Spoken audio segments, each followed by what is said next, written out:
Hello दोस्तों, सुबह के 6 बज रहे हैं और आप सभी का तो स्वागत है हमारे यूट्यूब चैनल पे।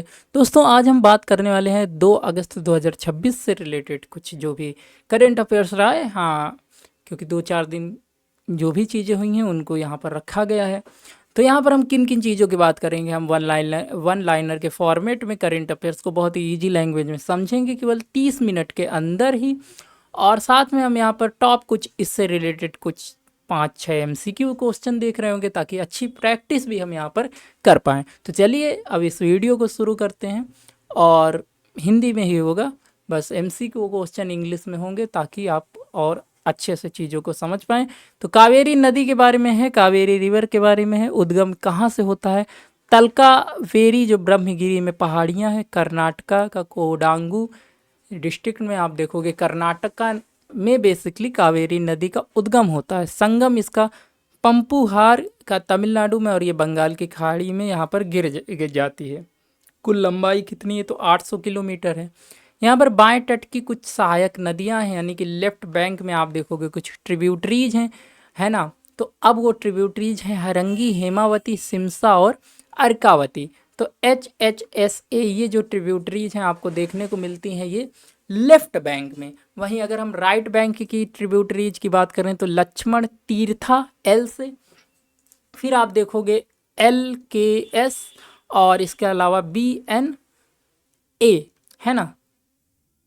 तो यहाँ पर लक्ष्मण तीर्था, काबिनी, स्वर्णवती, भवानी, नोयल और आपका अमरावती, ये जो रिवर्स हैं आपको राइट बैंक में देखने को मिलती हैं। तो ये ज़रूर आपको याद रखना है।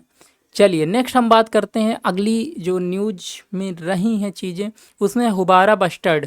हुबारा बस्टर्ड क्या है और इसको मैक्वींस बस्टर्ड भी कहा जाता है।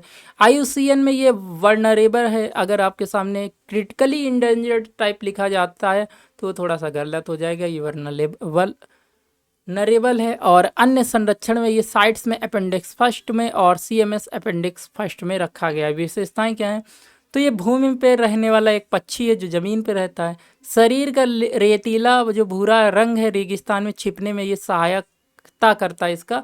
तो ये जो पक्षी है आपका जो बस्टर्ड है, हुबारा बस्टर्ड, इसका जो रेतीला कलर का शरीर है उसको बेसिकली वहाँ पर रेगिस्तान में छिपने में सहायक होता है। और प्रवास की बात करें तो ये मध्य एशिया में कजाकिस्तान, उज्बेकिस्तान से भारत, थार मरुस्थल, रण ऑफ कच्छ, पाकिस्तान और अरब प्रायद्वीप तक शीतकालीन प्रवास करता है। नेक्स्ट बात करते हैं मंत्रियों के विभागों का आवंटन, एलोकेशन ऑफ पोर्टफोलियोज। अनुच्छेद 75(4) मंत्री एक बार शपथ लेने के बाद नया विभाग मिलने पर दोबारा शपथ नहीं लेते हैं। तो अगर जैसे एक बार उन्होंने शपथ ले लिया और उनको एक एडिशनल कोई नया विभाग दिया जा रहा है तो अनुच्छेद 75(4) के तहत वो दोबारा बार बार शपथ नहीं लेते हैं। अनुच्छेद 77 का सब क्लॉज जो क्लॉज 3 है, राष्ट्रपति government of India allocation of business rule बनाते हैं। मंत्रालयों का कार्य और विभाग का आवंटन इन्हीं नियमों से होता है। तो कौन बनाते हैं? राष्ट्रपति। किस के तहत? अनुच्छेद 77 के 3 के तहत, ठीक है। अनुच्छेद 75 का जो क्लॉज 3 है इसमें मंत्रिपरिषद लोकसभा के प्रति सामूहिक रूप से उत्तरदायी होती है। एक मंत्री के इस्तीफा से पूरी मंत्रिपरिषद समाप्त नहीं होती है। वहीं बात करते हैं 10वीं अनुसूची और दल बदल विरोधी जो कानून है। अध्यक्ष स्पीकर से संबंधित इसमें क्या प्रावधान है? स्पीकर उपाध्यक्ष अपने कार्यकाल में राजनीतिक दल से तटस्थ रहने के लिए छूट प्राप्त कर सकते हैं। किहोटो होलोहन जो 1992 का केस है, इसमें से स्पीकर का निर्णय न्यायिक समीक्षा के अधीन है और उच्च न्यायालय एवं सर्वोच्च न्यायालय इसकी समीक्षा यानी जुडिशियल रिव्यू कर सकते हैं। विलय मर्जर का नियम क्या है? तो किसी दल के 2/3 सदस्य विलय के पक्ष में हों तभी दल बदल से छूट मिलेगी। साधारण बहुमत 50% पर्याप्त नहीं है, 2/3 चाहिए। एक पंक्ति में जो चीज़ें अभी हमने देखी उनको पहले रिवाइज कर लेते हैं, फिर आगे बढ़ते हैं। कावेरी का उद्गम होता है तलकावेरी ब्रह्मगिरी कर्नाटका में। कावेरी का संगम पुंपुहार बंगाल की खाड़ी में गिरती है। बाएं तट की प्रमुख नदियां हैं हरंगी, हेमावती, सिमसा, अर्कावती। दाएं तट की सहायक नदियां लक्ष्मण तीर्था, काबिनी, सुवर्णवती, भवानी, नोयल और आपका अमरावती। आगे बात करें अगर तो हुबारा बस्टर्ड की IUCN स्थिति वल्नरेबल है। हुबारा वेस्टर्न का शीतकालीन प्रवास भारत, पाकिस्तान एवं अरब प्रायद्वीपों में होता है। नया मंत्रालय मिलने पर मंत्री, मतलब नया मंत्रालय का मतलब यहाँ पर है कि हाँ, उनका पोर्टफोलियो एडिशनल कुछ दे दिया गया, तो पुनः शपथ नहीं लेते हैं। विभागों के आवंटन का आधार अनुच्छेद 77 क्लॉज 3 के अंतर्गत राष्ट्रपति डिसाइड करते हैं। मंत्रिपरिषद के सामूहिक उत्तरदायित्व अनुच्छेद 75 का क्लॉज 3 बोलता है। और स्पीकर के निर्णय की न्यायिक समीक्षा की होटो होल्लोहन केस के तहत 1992 में जो हुआ था की जा सकती है। दल विलय हेतु आवश्यक बहुमत 2/3 होनी चाहिए। नेक्स्ट हम बात करते हैं, अब न्यूज है समुद्र मंथन, जो कि अभी न्यूज में चल रहा है। नेशनल ऑफशोर एक्सप्लोरेशन स्कीम है समुद्र मंथन, चर्चा में क्यों है? केंद्रीय मंत्रिमंडल ने समुद्र मंथन योजना को मंजूरी दे दी है। मंत्रालय इसमें पेट्रोलियम और प्राकृतिक गैस मंत्रालय है। योजना का प्रकार है केंद्रीय सेक्टर की योजना है, सेंट्रल सेक्टर की, और अवधि ये 2026 से 27 से 2030-31 तक चलने वाली है। कुल बजट इसमें 84 करोड़ रुपए का है। और आगे अगर बात करें यहाँ पर, तो उद्देश्य है इसका कि अपतटीय ऑफशोर तेल और प्राकृतिक गैस की खोज को बढ़ावा देना, कच्चे तेल के आयात पर निर्भरता इससे कम करना मेन उद्देश्य है, भारत की ऊर्जा सुरक्षाओं को मजबूत करना मेन उद्देश्य है, स्वदेशी अपतटीय ऊर्जा जो तकनीक है इनका विकास करना। प्रमुख इसमें प्रावधान है कि 43,200 करोड़ गहरे समुद्र डीप वाटर में ड्रिलिंग हेतु, और इसके अलावा ड्रिलिंग लागत का 50% तक सरकारी सहयोग किया जाएगा। 28,534 करोड़ उच्च गुणवत्ता वाले सिस्मिक डेटा संग्रह के लिए, 10,000 करोड़ साझा पाइपलाइन एवं उत्पादन अवसंरचना हेतु, 2,000 crore oil gas manufacturing and services zone के लिए। नेशनल डेटा रिपोजिटरी NDR के माध्यम से डिजिटल इसका प्रबंधन किया जाएगा। और महत्व है इसका 600 MMTOE से अधिक नए हाइड्रोकार्बन भंडार जोड़ने का लक्ष्य, और KG कावेरी महानदी और आपका अंडमान बेसिन में खोज को बढ़ावा दिया जाएगा। अगली न्यूज है प्रधानमंत्री सूर्य सरोवर योजना से, PMSSY से। मंत्रालय है इसका नवीन और नवीकरणीय ऊर्जा मंत्रालय MNRE। कार्यान्वयन एजेंसी है SCCI solar energy corporation of India. कुल बजट है इसमें 5,070 करोड़ का, और उद्देश्य है कि जलाशयों पर फ्लोटिंग सोलर परियोजनाओं को बढ़ावा देना। लक्ष्य है 5,000 मेगावाट नई फ्लोटिंग सोलर क्षमता बनाना। कुल क्षमता 700 मेगावाट से बढ़ाकर 5,700 मेगावाट बढ़ाना, मतलब 5,000 एक्स्ट्रा है ना। 1,000 मेगावाट यहाँ पर आप देखोगे ऊर्जा भंडारण, बैटरी स्टोरेज। प्रमुख विशेषताओं की बात करें तो न्यूनतम 2 घंटे का energy storage system, ESS 1 crore प्रति मेगावाट केंद्रीय सहायता, 50 लाख रुपए प्रति परियोजना तकनीकी सर्वे हेतु, और मेक इन इंडिया के तहत घरेलू विनिर्माण को बढ़ावा, यानी मैन्युफैक्चरिंग जो है इंडियन में डोमेस्टिक लेवल पर हो, इसको बढ़ावा दिया जाएगा। महत्व की बात करें तो भूमि की बचत होगी, जल वाष्पीकरण में कमी होगी, प्रतिवर्ष लगभग 1 करोड़ टन जो CO2 उत्सर्जन में कमी आएगी, और 16,000 से 17,000 रोजगार यहाँ पर सृजित होंगे नए। संशोधित खेलो इंडिया योजना मंत्रालय है इसमें युवा कार्यक्रम एवं खेल मंत्रालय। अवधि की बात करें तो 2026-27 से 2030-31 कुल बजट यहाँ पर 36,441 करोड़ रुपए है। उद्देश्य की बात करें तो खेल संस्कृति को बढ़ावा देना, ग्रामीण और उस स्कूल स्तर पर प्रतिभाओं को पहचान और खेल अवसंरचना का विकास करना। प्रमुख विशेषताओं की बात करें तो यहाँ पर इमर्जिंग खेलो इंडिया एथलीट्स EKIAS श्रेणी, खेलो इंडिया फीडर स्कूल्स KIFS, खेलो इंडिया उत्कृष्ट विद्यालय KIUV, और national coach accreditation board NCAB, एकीकृत digital sports platform, fit India अभियान का विस्तार। और महत्व की बात करें तो स्कूल से ओलंपिक तक के खिलाड़ियों के लिए स्पष्ट मार्ग यहाँ पर दिखाया जाएगा। राष्ट्रीय खेल महासंघों को बेहतर वित्तीय सहायता प्रदान करने की बात हो रही है। फवारा UPI cross border payment corridor की बात करते हैं तो संबंधित देश हैं यहाँ पर भारत और आपका मालदीव। संबंधित संस्थाएं यहाँ पर MMA RBI और NPCI इंटरनेशनल NIPL है। उद्देश्य है दोनों देशों के बीच में जो रियल टाइम और कम लागत वाली डिजिटल धन हस्तांतरण सुविधा यहाँ पर बनाने की बात हो रही। प्रमुख विशेषताओं की बात करें तो मालदीव से भारत में तुरंत पर्सन टू पर्सन P2P भुगतान, MVR और INR में ट्रांसफ़र। प्रारंभिक बैंक की बात करें तो बैंक ऑफ मालदीव और मालदीव इस्लामिक बैंक, और भविष्य में QR आधारित व्यापारिक भुगतान की भी बात यहाँ पर की जा रही है। महत्व की बात करें तो भारत की डिजिटल पब्लिक इंफ्रास्ट्रक्चर DPI को वैश्विक पहचान मिले और दोनों देशों के आर्थिक संबंध मजबूत होंगे इससे। अगला जो न्यूज थी भारत में पैलेट गन से रिलेटेड, तो शुरुआत हुई थी पैलेट गन की 2010 में भारत में, मतलब कि जो फोर्स हैं उनके द्वारा, और उद्देश्य है होता है इसका भीड़ को नियंत्रण करना। पहली तैनाती जो हुई थी इसकी सोपोर जम्मू कश्मीर में 2010 में की गई थी। और प्रमुख विशेषताओं की बात करें तो 12 बोर पंप एक्शन शॉटगन है, एक कारतूस से लगभग 500 पैलेट निकलते हैं, कम घातक यानी कि लेस लेथर जिसको हथियार है ये। SOP की बात करें तो अंतिम विकल्प के रूप में इसको प्रयोग किया जाता है। पहले आंसू गैस, पानी की बौछार आदि का प्रयोग होता है।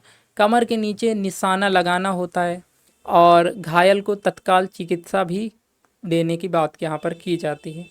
चिंताएं, स्थानीय अंधापन, आँखों की गंभीर चोट यहाँ पर लग सकती है, और यहाँ पर स्थायी अंधापन हो सकता है इसके यूज से। आँखों की गंभीर चोट हो सकती है। मानवाधिकार संबंधी यहाँ पर विवाद भी होते हैं। निर्दोष लोगों के घायल होने के भी यहाँ पर खतरे बने होते हैं। ब्रॉड पीक की बात करें तो ऊंचाई है इसकी 8051 मीटर।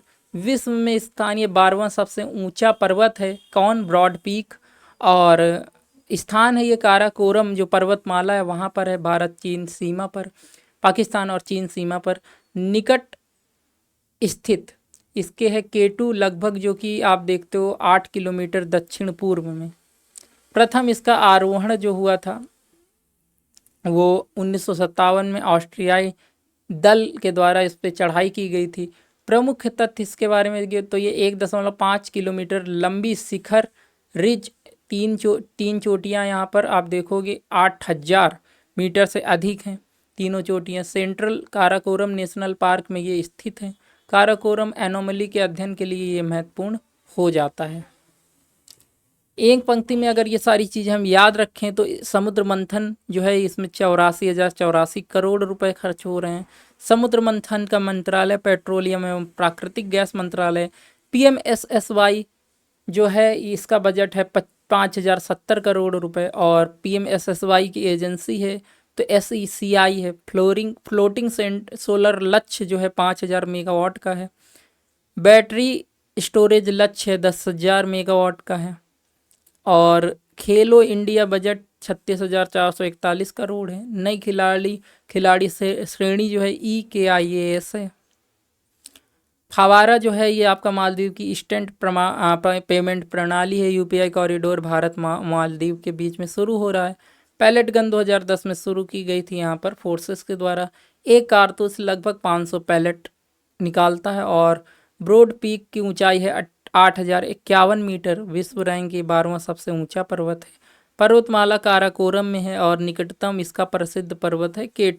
तो दोस्तों हमने ये पूरी न्यूज़ तो कवर कर ली है। आइए अब इनसे रिलेटेड कुछ MCQ देख लेते हैं और अच्छी खासी प्रैक्टिस कर लेते हैं। तो पहला क्वेश्चन हमने ऊपर ही यहाँ पर रखा हुआ है, थोड़े सा ऊपर हमको जाना पड़ेगा, तो हम देखते हैं उस क्वेश्चन को। चलिए क्वेश्चन है आपके सामने ये कि consider the following statements regarding the समुद्र मंथन नेशनल ऑफशोर एक्सप्लोरेशन। इसकी मतलब जो समुद्र मंथन है इससे रिलेटेड ये कुछ स्टेटमेंट है, इनको पढ़ना और जवाब देना। It is the central sector scheme under the ministry of petroleum and natural gas. बात तो एकदम सही है। It provides up to 50% financial support for deep water exploratory drilling. सही बात है। The scheme is implemented till finance year 2035-36। ये बात तो गलत है। The national data repository NDR is used for digital governance under the scheme. तो यहाँ पर हमारा जो आंसर सही हो जाता है ऑप्शन A 1, 2 एंड 4। तो हम इसको टिक करते हैं और आगे बढ़ते हैं क्योंकि हमने सारी चीज़ें पहले ही पढ़ी हुई हैं। अगला क्वेश्चन की ओर बढ़ते हैं। तो अभी है नेक्स्ट क्वेश्चन। ये है question. With reference to the Pradhanmantri Surya Sarovar योजना PMSSY, which of the following is are correct? It aims to add 5,000 megawatt of floating solar capacity. Every project must include a minimum 2-hour energy storage system ESS. The implementing agency is NTPC Limited. Developers receives 1 crore per megawatt as central financial assistance after commissioning. तो यहाँ पर जो सही जवाब हो जाता है वो क्या हो जाते हैं, तो यहाँ पर हमको 1 and 2, 2 and 3, 1, 2 and 4 only and 1, 2 and 3, तो ऑप्शन सी यानी कि 1, 2 and 4 थर्ड हमारा गलत है जो कि हमने पहले ही गलत किया था। ये आपका जो बस इसमें ये लाइन गलत है, इम्प्लीमेंटिंग एजेंसी जो है NTPC है ना, तो ये गलत हो जाता है और हमारा ऑप्शन जो है सी वहाँ पर सही हो जाता है कि 1, 2 and 4। अगला question, the Favara UPI cross border payment corridor initiative supports which of the following merchant QR payments between India and Maldives, तो मर्चेंट नहीं है। Person to person P2P remittance from Maldives to UPI enabled Indian bank accounts, ये बात सही हो सकती है। CBDC based cross border settlements only या फिर crypto currency based international payments, तो यहाँ पर जो इन ऑप्शंस में से एकदम करेक्ट है वो ऑप्शन बी है। पर्सन टू पर्सन की बात हमने की थी, बाकी कोई भी बात वहाँ पर हमने नहीं की जब हमने ये पढ़ा, तो ऑप्शन बी यहाँ पर सही हो जाता है।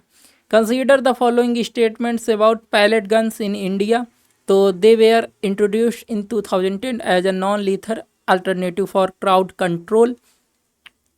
A single cartridges release nearly 500 pellets. SOP's mandate aiming above the waist for maximum deterrence. Above the waist है, below the waist है। They should be used only after other non-lethal methods have failed. ये सही। तो जो आपका 1, 2 and 4 यहाँ पर सही होना चाहिए, ऑप्शन बी 1, 2 and 4 हम सही करते हैं। चलिए मैच करना है लिस्ट को 1 से सेकंड को। Samudra Manthan, offshore hydrocarbon exploration, PM Surya Sarovar Yojana, floating solar with battery storage, Favara instant payment system of Maldives, Broad Peak Karakoram range में है। चारों बातें सही ही हैं। 1, 2, 3 and 4 ऑप्शन ए एकदम करेक्ट है, चारों एकदम सही मैच थे। तो दोस्तों इस तरीके से हमने जो भी क्वेश्चन आंसर और जो भी न्यूज़ थी वो हमने कवर किया। आई होप आपको ये वीडियो पसंद आई हो। अगर आपको ये वीडियो पसंद आती है तो वीडियो को लाइक करें, इस चैनल को सब्सक्राइब कीजिए और शेयर कीजिए उनके पास जिनको इस वीडियो की ज़रूरत है। चलिए आपसे एक नई वीडियो में मुलाकात होगी। जय हिंद, जय भारत।